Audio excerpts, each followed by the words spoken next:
सुंदर असा झटपट होणारा हलवा कसा करायचा ते बघूयात आपण आता. त्यासाठी मी इथे घेतलेले साखर, त्यानंतर घेतलेली अरारोटची पावडर आणि आपल्याला लागणार आहे पिवळा खाण्याचा रंग. त्यानंतर इथे लागणार आहे आपल्याला मगज बी.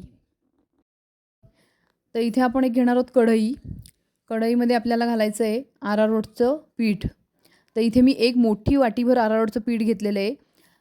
त्यासाठी आपल्याला घ्यायचे आहे 2 वाट्या साखर. ज्या वाट्याने आपण अरारोटचं पीठ मोजून घेतलं आहे त्याच वाटीने आपण 2 वाटी साखर घेतली आणि त्याच वाटीने आपल्याला 3 वाट्या पाणी घ्यायचं आहे. म्हणजे 1 2 3 अशा प्रकारच्या प्रमाणामध्येच आपल्याला हे सगळं मिक्स करून घ्यायचं आहे.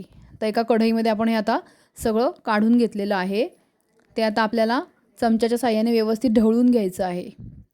अतिशय सुंदर हलवा तयार होतो. ह्याला फक्त आपल्याला ढवळत राहावं लागतं जोपर्यंत तो शिजत नाही तोपर्यंत. ते इथे मी मिक्स करून घेतलेलं आहे. त्यानंतर मी याच्यामध्ये घालणार आहे खाण्याचा पिवळा रंग. रंग आपल्या आवडीनुसार आपण घालायचा आहे. आपल्याला जो रंग आवडतो तो आपण याच्यात घालू शकतो. मी इथे पिवळा रंग वापरलेला आहे. तर आता गॅस चालू केला आहे. त्यानंतर ह्याच्यामध्ये मी एक मोठा चमचाभर साजूक तूप घातलेलं आहे. ते सुद्धा ऑप्शनल आहे, नाही घातलं तरी चालतं. तर हे व्यवस्थित आता आपल्याला ढवळायचं आहे आणि जोपर्यंत गॅस चालू आहे तोपर्यंत आपण हे बारीक गॅसवरती हलवत राहायचं आहे, जेणेकरून ते खाली लागणार नाही.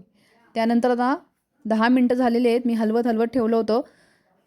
त्यानंतर आपल्याला ह्याच्यामध्ये घालायचं आहे रसमलाईचा क्रश, जो आपण केकसाठी वापरतो. 2 चमचे रसमलाईचा क्रश घातला आहे आणि अजून 1 चमचाभर आपण ह्याच्यामध्ये या स्टेजला साजूक तूप घालायचं आहे. गॅस बारीकच ठेवायचा आहे. व्यवस्थित आपण हलवत राहायचं आहे त्याला. त्यानंतर मगजचे बी जे होतं ते थोडंसं हलकंसं भाजून घेतलेलं आहे, जेणेकरून ते क्रंची होईल. त्यानंतर आपल्याला ते मिक्स करणं. आजूबाजूच्या कडा ज्या आहेत त्या सुटलेल्या आहेत. त्यानंतर इथे मी एका भांड्याला पेपर लावून घेतलेला आहे. ट्रेमध्ये आपल्याला हे सगळं काढून घ्यायचं आहे. ट्रेला मी बटर पेपर लावला होता. त्यामध्ये हे एकसारखं आपण असं पसरवून दिलेलं आहे मिश्रण आणि थंड करायला अर्धा तास आपल्याला तसंच ठेवायचं आहे.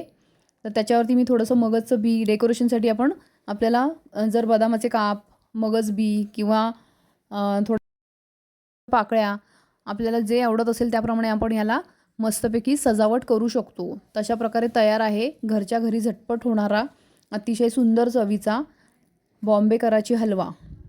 तर आपण आता तो काढून घ्यायचा आहे ट्रेमधनं. मी ट्रे आता उलट करून घेतलेला आहे. त्याचा बटर पेपर हलक्या हाताने काढून घेते आहे. तशा प्रकारे आपण हा अगदी सहज निघतो, व्यवस्थित होतो. तर बघा असं हे काढून घेतलेलं आहे. त्यानंतर आपल्याला याचे पीस कट करायचे आहेत. तर फ्रेंड्स तुम्ही पण नक्की करून पहा. तुम्हाला आवडला की नाही ते मला रेसिपी कळवा. जर रेसिपी आवडली असेल तर लाईक, शेअर आणि कमेंट करायला विसरू नका. चॅनलवर नवीन असाल तर सबस्क्राईब करा. भेटू